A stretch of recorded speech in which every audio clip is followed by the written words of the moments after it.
So I put a bunch of logs down for some fucking traction. And I did that. I got a towing chain. And I got the snatch block on there.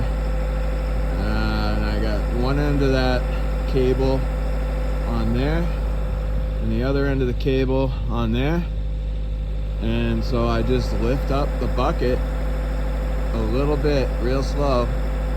And it pulls me out a little more. And then I go back to the tree and pull it around the tree a little more to take out the slack.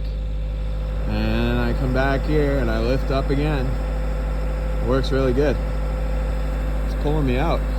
I wish I knew that fucking this morning, but I was so pissed off that I didn't think to check YouTube.